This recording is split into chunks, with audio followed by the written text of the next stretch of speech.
Hello, everyone. Welcome to another episode of Converse with Clover. So, this evening we have a very special guest, Sabrina Irene. She's a life coach, and I am going to turn it over to her to give her an opportunity to introduce herself. So, Sabrina, welcome to Converse with Clover. Thank you. Thank you. Thank you for having me on. So I am Sabrina Irene. I'm a relational trauma recovery coach. And basically, what I do is I specialize in helping women to restore their heart, recover their soul, and renew their hope after, experiencing heartbreak, a broken relationship, trauma in the form of abandonment, betrayal, abuse, Mhm. things of that sort. Oh, awesome. Awesome. So for this evening, we're going to be talking about heartbreak. And I know any loss, is very difficult, whether it be the ending of a relationship, the loss of a loved one, even, pets, Um, and it's very difficult. And so, but tonight we are going to specifically talk about how we deal with those a broken heart when we feel like we feel like there's a what is it, a volcano erupt in our chests or in our heart Right. when Right. we end a relationship with or we are broken up with someone that we really love. So how do we deal with that? Because that is something that is so painful and it's so prevalent, people want to know, how do you get out of that space when you in the bed and you don't want to get up out of the bed, and when you can't eat and all that person's just flooding your mind? How do you get over that? Yeah, yeah, and that's so true what you said. It can just feel like a volcano erupting, right? Like your whole world is just crashed, like everything that you knew, expected. Like a lot of times it's the vision that we can have for the future of the relationship with the person, and then sometimes suddenly it can just end, right? So we're left to like pick up, put ourselves together, right? And we don't always feel like it, right? Like you said, we can be in bed and we just don't have the motivation, we don't have the strength, we don't have the energy, in those moments. And the best thing I can say for that is it's a process. It's a process that we have to go through because it's grief. And it's something that I feel like we can't get out of this human experience without experiencing grief of some sort. um for my personal situation, I've gone through divorce. I've gone through two divorces. And so I know like that feeling of just being in that space of heartbreak, of grief. And um, so for me personally, what helped me was like really growing in my spirituality.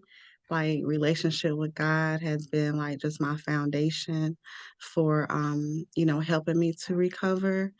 Um, what else? Like you said, it can be like thoughts that we have. It can be consuming, right?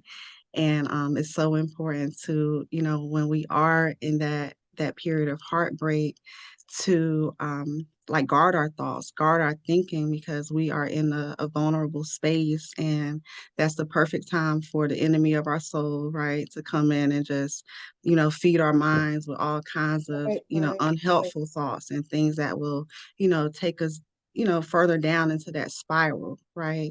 So doing things like this, like watching podcasts, uplifting things, reading books, like being around positive people, community, things like that to just help us to lift our spirits. You Right.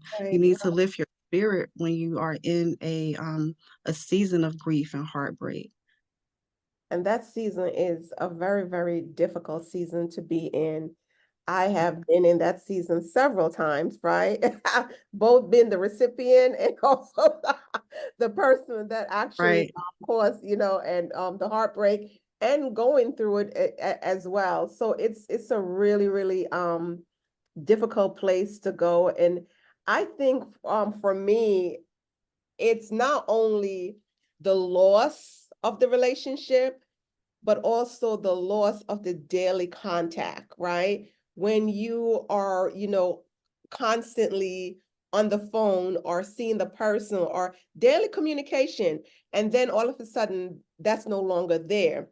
So I think Right. that you're missing that as well because it becomes normalized to you. You're expecting to see that person, you're expecting to hear from that person. And when you don't, it's like, okay, so what am I going to do with that time, And so we end up getting caught up into these emotions, right? Roller coaster, and we go Mm-hmm. through the ins and the outs, and it's very, very painful. And, you know, I know that from my previous experience, my God, that is one of the most painful thing there is, Yeah.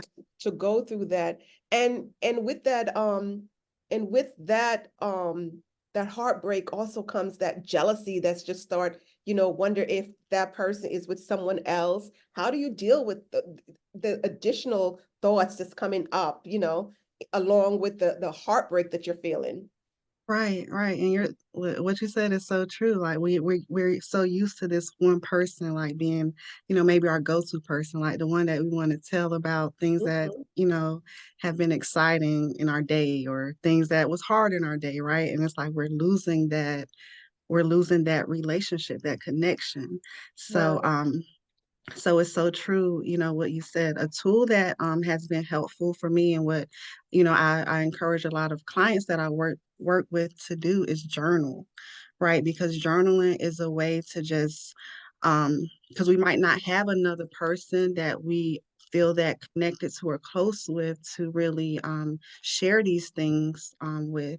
So being able to journal, process, write out our thoughts, feelings, and emotions can be a way that we can connect on a deeper level with ourselves and with God. If you believe in higher power or whatever, that was a tool that was helpful for me. I had to work through like forgiveness, right? That's so important. Like Yeah. forgiveness, like self-forgiveness and forgiving the other person, for whatever it was, because there's so many different, causes of the end of a relationship. So depending on the scenario or whatever your experience, but like forgiveness is important. I do something called like healing letters where you write a letter to Nice.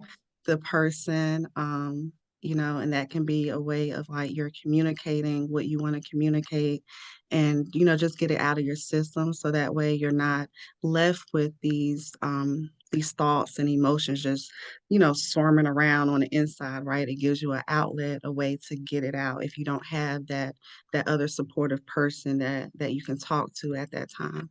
Right. So, I know you said that you had two divorces. Is that the reason why you started doing life coach because of your experience, or that this was something that you was doing prior? Well, I have a background in social work, so I've Okay. always had been in a helping profession, like to help people and things like that. So it was like after my first divorce, this was in like what 2016.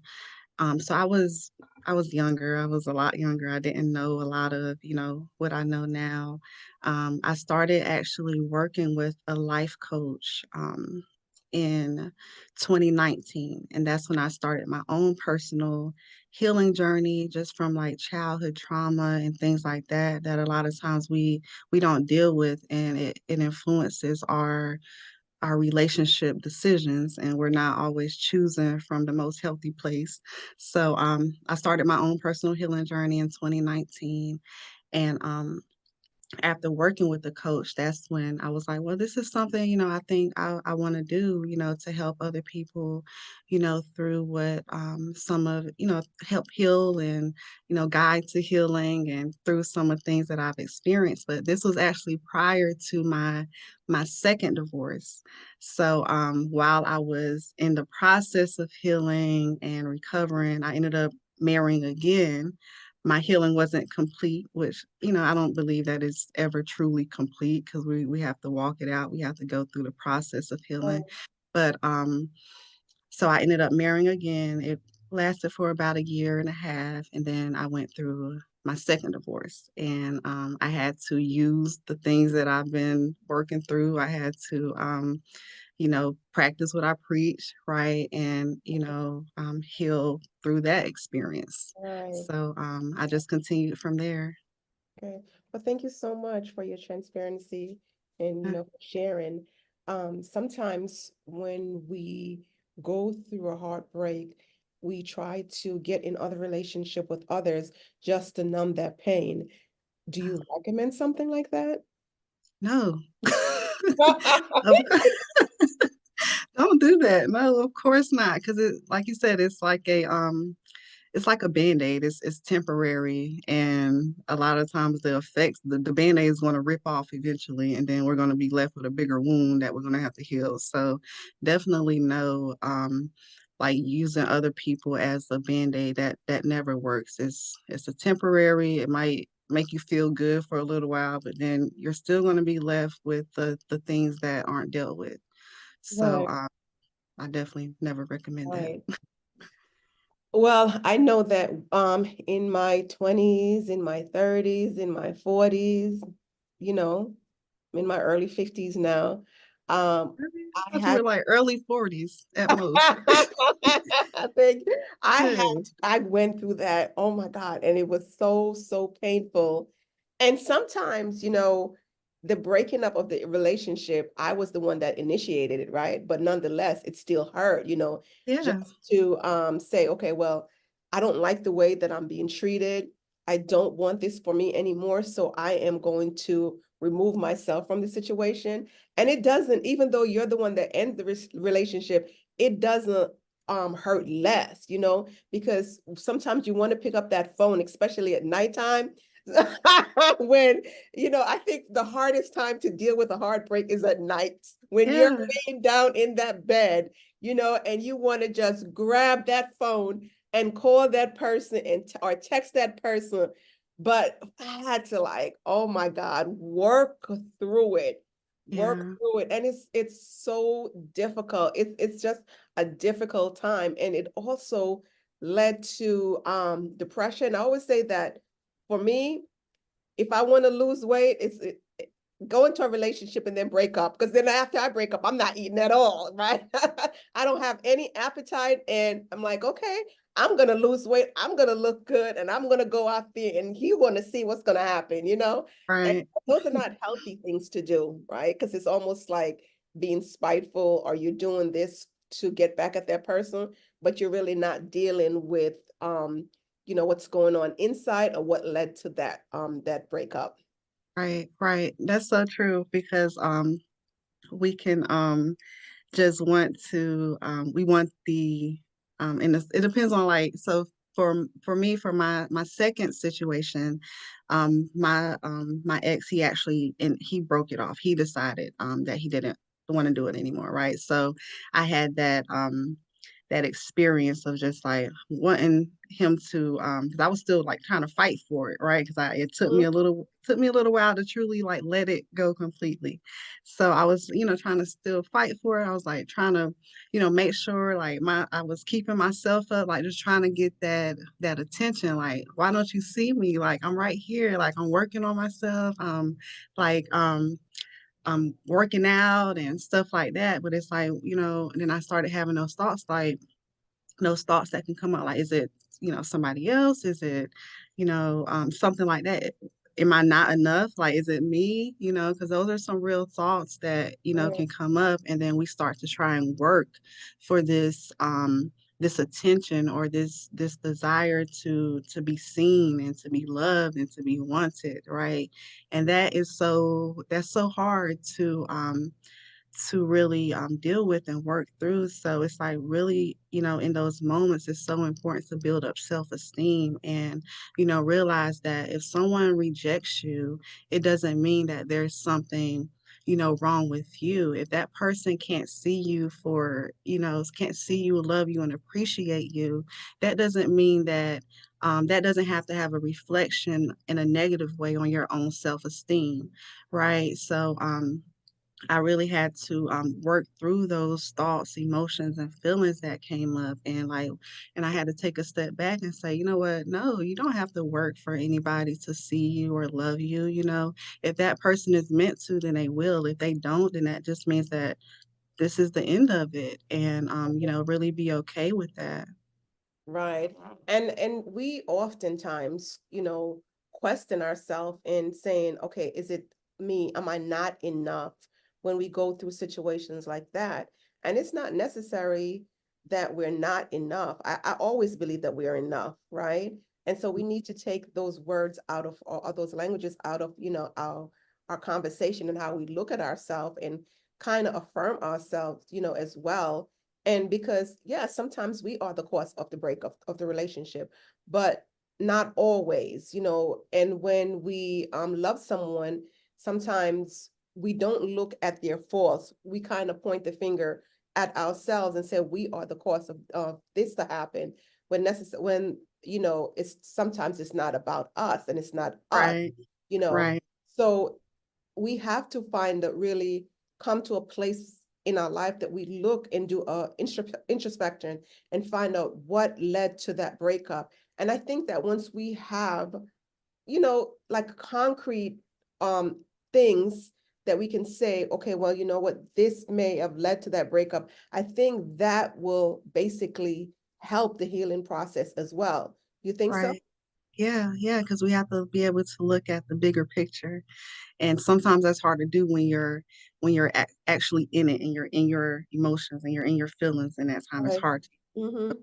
full perspective, which is why it's so important to, I'm all for therapy, like getting a therapist, working with a coach, someone that can, help you to be able to see the full scope of things, right? Because like you said, we don't it's not a relationship doesn't always end because of one person, right? A lot of times Yeah. it's both people play a role in the reason why a relationship doesn't work out. So it's important to look at that and not just personalize and make it, solely on like I'm the cause of this, I should have did this or I should have did that, or then that can you have this self blame, which leads to guilt, condemnation, all of these other things that come with it, and ultimately low self-esteem. And then there's the other side of things where you're just looking at the other person and you're putting all the blame and fault on that one person, right? Or where you can just end up being bitter and hateful and resentful, right, towards that person. But no, like the ultimate goal that we should strive to is to look at both parts, right? Where you Right. can take self accountability for the things and maybe see that as a lesson to learn and to grow and to develop in, and then also look at what this person did too and work on forgiving, so that way you have a full outlook of what really happened. Right. I believe that forgiveness is so essential. It's very, very important in anything really that you feel like that person may have hurt you in any way, is to forgive that person. But forgiveness does not come easy. Let me just say that. It doesn't come right away. It's up to us to understand that it's the forgiveness is not necessary for that person, but it's for us, because it helps with the healing. It helps us to understand that, everyone makes mistakes, okay? And it's okay. It's okay. Not that it's right, it's the right thing to do to hurt, deliberately hurt someone. But if it happens, now you have to pick up yourself and move on and find ways of moving on, because I know that I have seen it. I have seen it with my own eyes with some of my girlfriends that during a breakup, they're so angry that they started. I remember at one point, my girlfriend had smashed up her boyfriend's car because he had left her for someone else. And back in those days, I was in my 30s and I'm like, well, what does that really accomplish, right? Because you're doing it for what reason? Deep down inside, you want this person back. You're hurting because this person left you for someone else. But even though that person left you for someone else, if he will come back to you and take you back, you will take him back, right? So why go through the things of breaking up his car and doing all those things? Do you believe that when it gets to a point like that, it's time to seek professional help? Yes, yes, definitely. Because at that point, it's more of how do I cope with these angry feelings, Right. right? Because anger is a natural human emotion. We're all gonna have anger and experience anger, but it's like, with that anger, like, what do I do with it? And sometimes things like that waiting to exhale moment, right? Where you just want to burn everything up, throw everything, bust the windows out the car, all of this Right. stuff. It's more of a a um a release of that anger, and it's taking it out in a way that's not healthy. It might make you feel good because you have this adrenaline rush, right? Where you just feel good in that moment. But at the end of the day, is it really fixing anything? Is it really solving anything? You're still left with this hurt that you still have to deal with. Right. And it's just a temporary fix. It's just Yeah. temporary. So I read this book. It's The Wisdom of a Broken Heart. Okay. I never Oh heard of my, yes, that book it. is such an amazing book. And it actually allowed me to get a different perspective on a broken heart. And I started reading that book when my son died, and my heart was broken. And one of the things that she said that I love is sometimes things come your way. You didn't ask for it, it just comes your way. Yeah. And when it comes your way, how do you deal with it? It's not something that was building up, it just happened. How do you deal with that? And what Wow. I have learned from that is to approach that situation with love, to approach that situation with forgiveness, all right?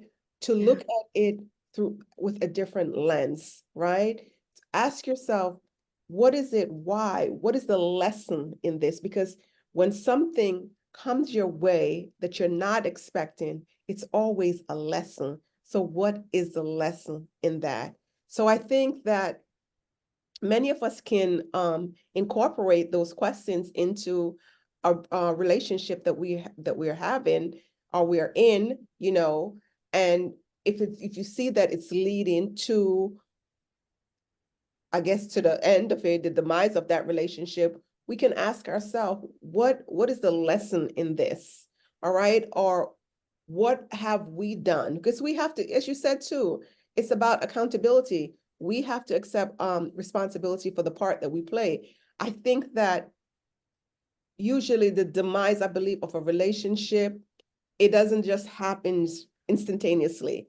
It's a buildup of things that's happening or happen over the time frame. So what is the part that we played? We have to acknowledge that. And once we acknowledge the part that we played and see, then probably it would be easier to forgive that person as well, because okay, I did my dirt, right? Mm. That person did their dirt. So why am I not forgiving that person as well? Right. That's so true. That's so true. And like you said about the like getting a lesson from it, right? Because if we're all gonna go through something, right, we're all gonna experience some type of heartbreak, disappointment, right? Why not get something from it versus repeating things over and over and over again? And at that point, like you said, like looking at our own our own faults, our own parts and things is so much easier. Like the more that we can show ourselves grace, right? Then we can show others grace. The more that we can extend forgiveness to ourselves, we can extend forgiveness to others. And knowing that we can extend forgiveness because we've, in my, faith and everything, like we believe God has forgiven us, right? So if I've done things, I've hurt people, I've done stuff in the past, out of my own ignorance or my own lack of self-awareness, lack of self-identity, right? if I've done things and I expect forgiveness from God or from other people, then how dare I look at somebody and be like, I'll never forgive you, or I can't forgive you for anything, because I feel like that would just be, that doesn't make sense. But I Mhm. think a lot of times too, we don't understand what forgiveness is. And that can that stops a lot of people from wanting to even be open to the idea of forgiving, because we can look at it as in like that just means that it's okay, what they did is okay, they should just get away with it, and things like that. But that's not what forgiveness is. It doesn't mean that there shouldn't be consequences, right? It doesn't mean that because you forgive someone for something that they shouldn't be held accountable. That's not what it means. It just means that you're releasing the pain, you're releasing the desire to get revenge in some type of way because of something that they did, right? Where it's like you said before, like it's freeing you, it's for you. Forgiveness is always for us first. Because if someone already hurts us, why let that pain linger over and over? And it's like a continuous, we stay in this place of hurt and pain because we haven't forgiven. So it doesn't always mean that we have to be in a relationship with that person. You can forgive somebody and never talk to them again a day in your life. That doesn't mean that you haven't really forgiven them. Right, right. So lately, we hear this new terminology now and gaslighting, right? Hmm. And also hear of a lot of women, especially in social media, saying that they was gaslighted, and fell in love, and Yeah. how painful it is to deal with that. What is exactly is for those who do not know, what is gaslighting? Yeah. So gaslighting is basically when someone makes you question your own reality. So sometimes this is done purposely, sometimes it's not done purposely. But gaslighting is, in a sense, if you tell someone something that happened, they will completely change around what you said. And another term for gaslight can be crazy making, right? And it start over time. If you're in a relationship like that with Hmm. someone who does that consistently, you really start to question yourself. It creates Right. a whole lot of self-doubt, confusion, and you just don't really know. You don't know which way is up, which way is down, right? Because Oh. you can be in this pit of confusion. So Hmm. yeah, so in a nutshell, that's basically what it is when someone just makes you question your own reality and experience. Hmm. And it can be really, and the people, who go through that, you know, that that type of experience can be really harmful mentally and emotionally, because anything God is not the author of confusion. If you feel so confused about your own relationship, your own reality, then that's something that is not healthy, and it's important to get out of that type of Right, situation, get right, away from that person. Yeah. right. Yeah, because I hear so much, so many people actually talking about this as a they've been gaslight. They have these men manipulating them and making them believe that, okay, they love them, they're in relationship with them, and now not only are they in relationship with them, they're in a relationship with all these different women, and they're taking their money and things like that. And these women are really in love with these men. And Yeah. I and that's a pain, that's just so painful. So in addition to deal with that breakup, now you have to deal with a person who have been deceptive, right? And it's how do you get over something like that? Yeah. So the best thing is, in that type of situation, boundaries are so important. Like boundaries, and really being able to separate yourself enough from that person to um gain a sense of your own sanity again. Basically, that's what it comes down to, like really regaining your own sanity and educating yourself on what's happening. So I think that so the topic of narcissism and everything like that is so is talked about a lot more now. Mhm. But at the same time, everyone isn't a narcissist, right? So we have to still have that balance and not classify, everyone as being a narcissist. But when I went through my first situation, it was an abusive relationship, a lot of emotional abuse and things like that. And I didn't know what was going on. And, a lot of times when we're in the dark and you don't know, then it's hard to see it because you don't know what you're looking for, right? You don't know what's going on.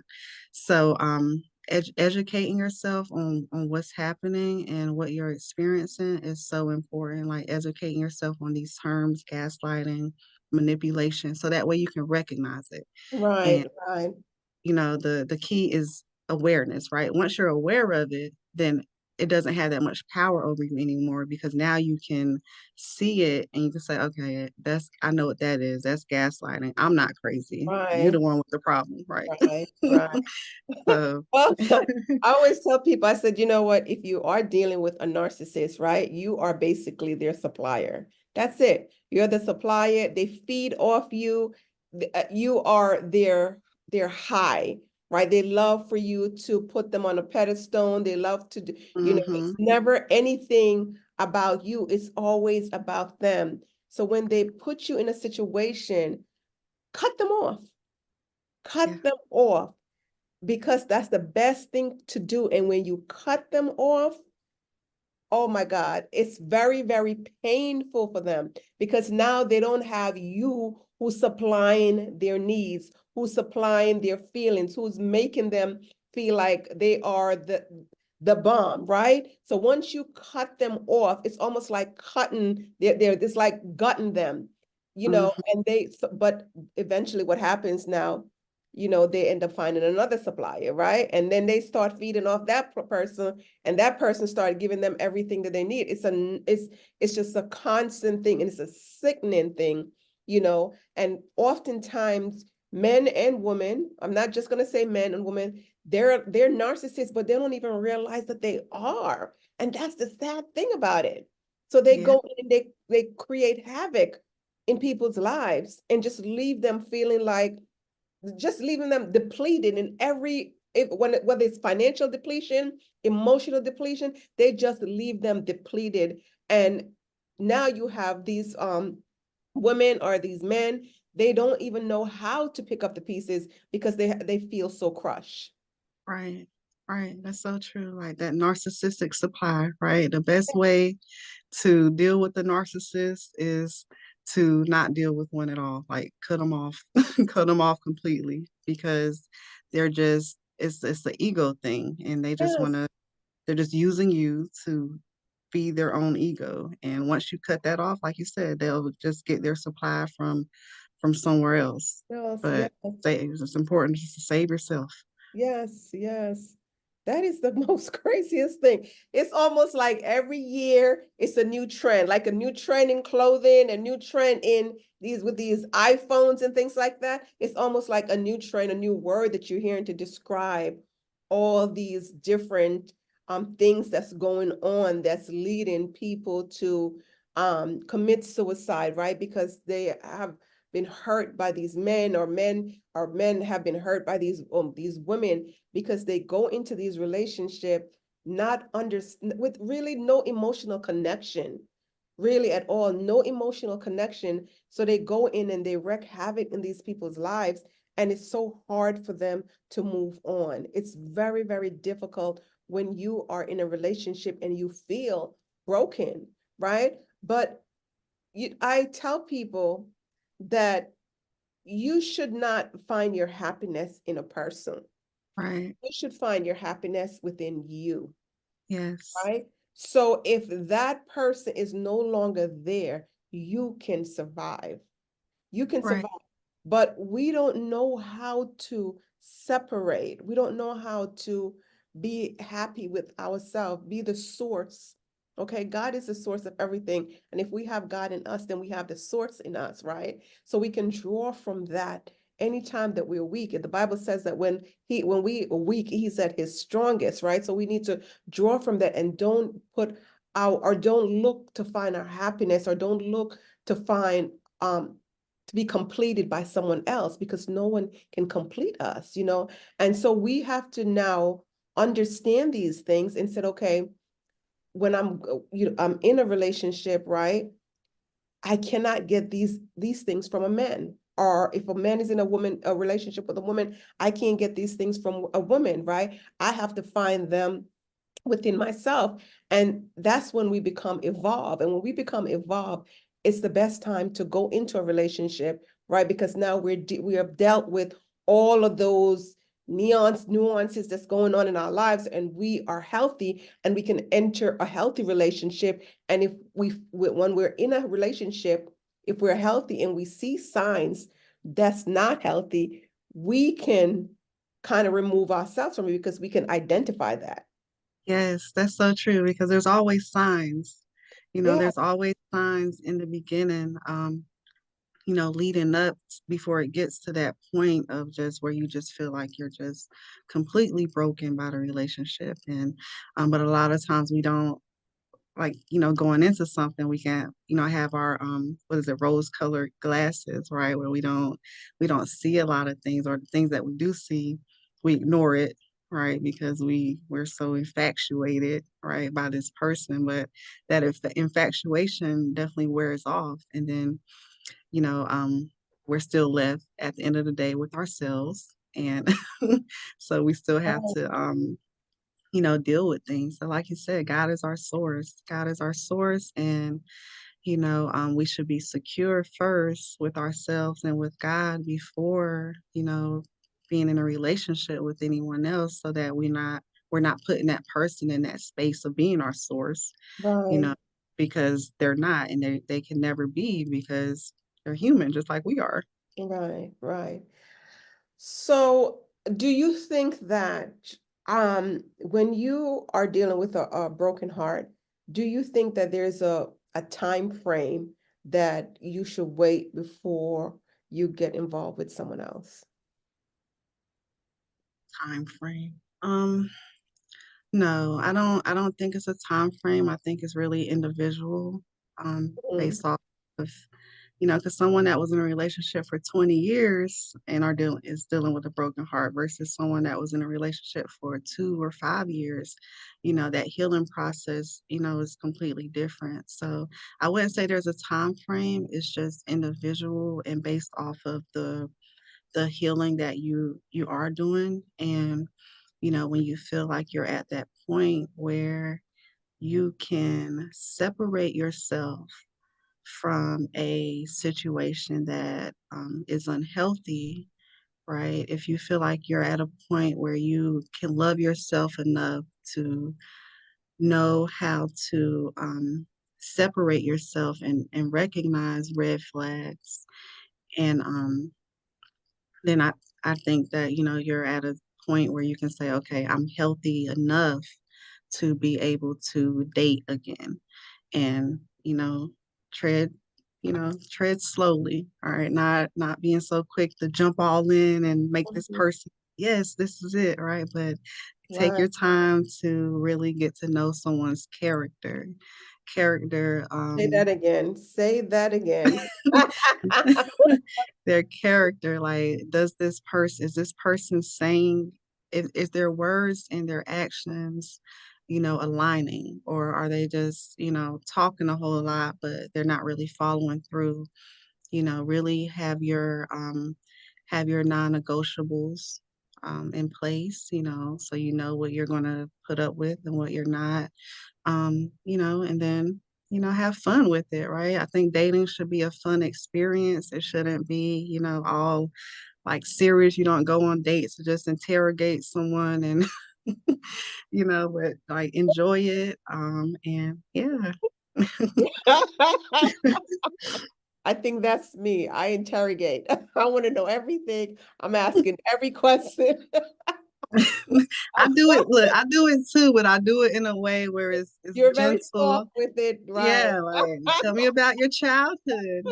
How's your. Yeah, right. Oh my God.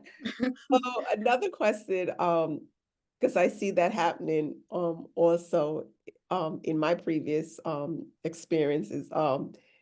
There was a constant need to after the breakup to reach out to that person. Mm, Um, and it was almost like a back and forth, if when I do reach out to that person, if they answer, it was almost like it became now my drug of choice to heal that pain. Do you think that uh we should continue with reaching out to that person if we're dealing with a heartbreak? no, no, no. No, no, no. Absolutely not, because we do need that space. We need space from that person because it can be easy to like, because if we're basically trying to detach, right? So if we're trying, and it can feel like you said the right word, it can feel like a drug a little bit, right? Mhm. Because but you're trying to detach, so you naturally need that space. That I always say like 30 days, right? Give it 30 days to just focus on you and like try and resist that urge to reach out. And if you relapse, right? If you relapse, then just go back to it, because the purpose is so that you can really, heal and come to a place of wholeness and, detach from that person emotionally. Yeah, yeah. Do you think that Accountability is good too. accountability? Yeah, Okay. like have a All friend and you can call like, look, I'm struggling right now. I want to right. reach out. Like, tell me not to do it. Talk me off the ledge, right? You know, I remember my first heartbreak was when I was in high school.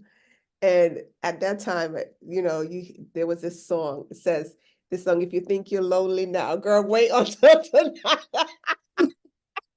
And I'm like, oh my God, is this really so? And it really is so because I think throughout the day, you're constantly moving around, you're being busy and things like that. And so Hmm. when you lay down at night, it's like you're centering yourself, and that's when all of it started flooding, and the tears and the feelings and the jealousy, and it's, oh, what did I do wrong? What can I do? All of those things that's flooding your mind and your thoughts and things like that. And the nighttime is rough. The night, Yeah. yeah. Why do you think the night is more harder than the day? Yeah. Because like you said, we're busy throughout the day, right? So at nighttime, that's when we're still. And when we're still, that's when everything comes to the surface, right? Mhm. And it's so important to, like, a part of healing. I always recommend you need a morning routine and you need a night routine. Oh, I like that. Yeah, so and be still on purpose, right? Be still, sit with yourself, sit with the emotions and the thoughts, and be able to process it then, so that you're not just ignoring it or pressing it down, right? And then it's going to come back up, right? So when it comes up, like, don't run from it coming up, but deal with it. Deal with it every day. Every time it comes up, deal with it, right? So that way it doesn't take you it doesn't, throw you off. It doesn't take you off guard, right? Because you're making a decision to heal, right? Because healing is something that takes intention. It doesn't just happen by ignoring whatever the issue is. We can't just ignore it. And Mhm. when things are coming to the surface, then like that's the perfect time to, like I said, journaling has been a powerful tool for me, right? When it comes up, write about it and really, like, it's something about putting it on paper and writing out the thoughts that's coming up, or the emotions, and then it's like looking at it and it's like, okay, now I can look at this and I can deal with it, and I can pay attention to any lies that are coming up, like any lies of their the other person is like you mentioned, like feeling jealous about somebody else, like that person is better than me, it's something that I don't have, or they're just a terrible person, right? Where we're putting these labels on the things and the people, but no, we need to and then pray, like ask God, show me the truth of what this is, right? So that we're not in that place of deception. Right. I think you're right. Journaling, I love journals. I have boxes of journals, and so when I'm going through anything in particular, I can always go back and use those, for reference.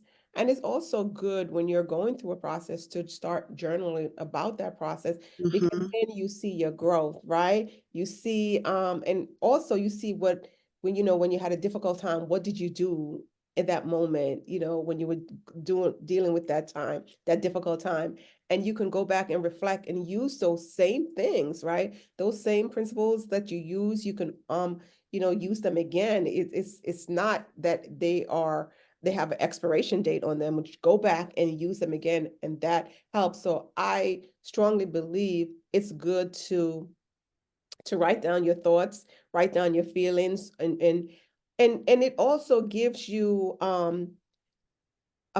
just you're looking at it, right? And you can see things clearer than when Yeah, you're dealing with all these jumbo thoughts in your mind and things like that. Everything on paper becomes clearer because now you can also see, oh, wow, you know what?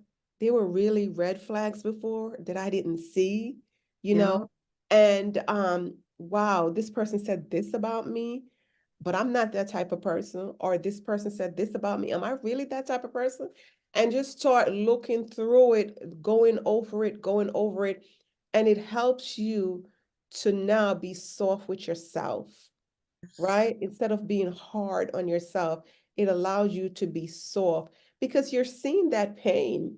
That pain is being shown on that paper. So it now becomes almost like something tangible, right? It's almost like you can feel your pain, but you can't hold your pain. right, That makes sense. But when you have it on paper, you see it and you see all this, it's almost like flooded, and you realize that in the intensity of the pain that you're feeling. And so you just write it away. It says writing is cathartic. I always believe in just writing, constantly writing, and see my growth, see things that I can go back to and draw from, and it just centers you. yeah, Well, yeah, yeah, so true. yeah, definitely. Like you said, I was gonna write that down. I forgot now. You pain, like you said something about being writing the pain on the paper. Yeah, Yes, that was yes. powerful. Yeah, Yeah, just write it, but just put it down on paper, and you can see the depth of the pain because we feel it, but we don't know how deep it just feels like, wow, your heart just feels like it's going to explode. You don't know how to contain it. You don't even know how to, sometimes you can't. I feel like when I'm going through something, it's so important for me to write it down because when I start writing it down, I find language in that.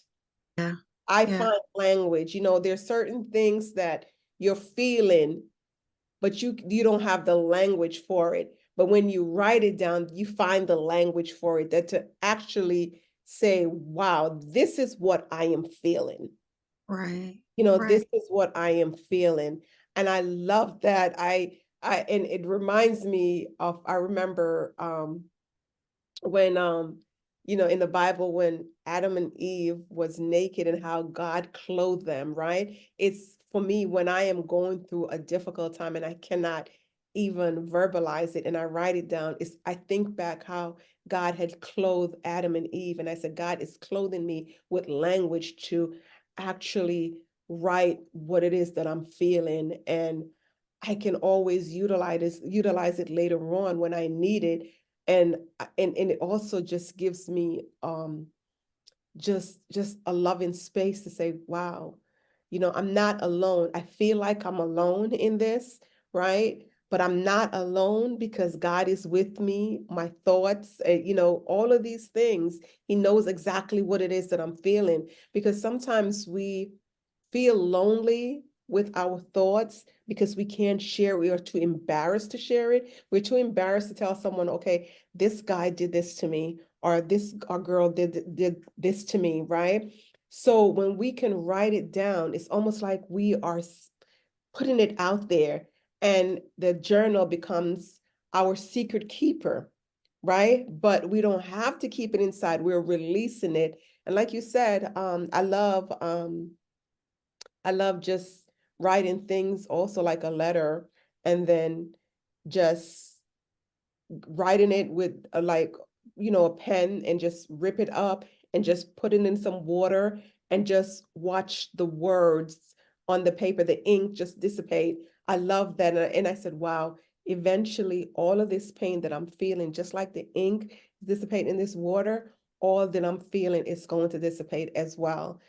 So I love those things. I try to incorporate all these positive things. I do teach a trauma class, so and trauma is about pain. So I include all of those things in my trauma curriculum, right? And I also incorporate things that I had to deal with when I was going through a broken heart. It's all about dealing with the heart, the heart posture, dealing with the heart, and things that we can do to make the healing process smooth for us, and not too painful, that we now start doing things that can end cause us to go to prison or hurt someone. So yeah. Yeah, that's so powerful. I love that, watching the words, dissipate. Like Yes, yes, yes. I never tried that one. Yeah, I you usually should. do, I'll write and I'll tear it up. I've heard, people, like, burn it. I've tried that one time where you just Hmm. burn the words. But that's so true because pain is temporary and it Right. passes through. Hmm. And the less we resist the pain, right, the more we learn to, let it take its course, that's Right, right, right. And I've heard about, you write in the letter, you burying it, you write a letter, you rip it up, and you write a letter and you just rip it up and just let it go into the sky. I I don't utilize those things, and the reason why I don't, because I know that when you're going through a heartbreak, the pain does not just disappear instantaneously. And I think mhm. when you burn something, it just almost like it just disappear immediately. All right. And so when you write a letter and you rip it up and just let it blow off in the air, that disappear. But with writing a letter and putting it in water, the ink, it disappears slowly, right? And that's how I have to look at it, that it's disappearing slowly, but eventually, Clover, it's going to disappear. It's going to go away. The pain is going to go away, because I don't want to give myself any false belief that it's going to go away right away. It's not. It takes time for the pain to go away. So, but I thank you so much, for this conversation, and I Thank hope you. that it will really help someone, because there's a lot of meat in this that you can take, and to help you to deal with heartbreaks. So any final thoughts before we come to a close? Yeah, so, if you are someone that is, in that space of, healing and, dealing with heartbreak, I just encourage you to, trust your process and really, work, show yourself compassion, like self-love, self-compassion is so important. Show yourself grace and, remember that the pain is temporary. The pain, you won't feel the pain forever, but just don't run from it and just go through it and grow through it as well. So I that's my like final word I for like that. that. Go Yeah. through it and grow through it. I like that. I love that. I love that. Yeah.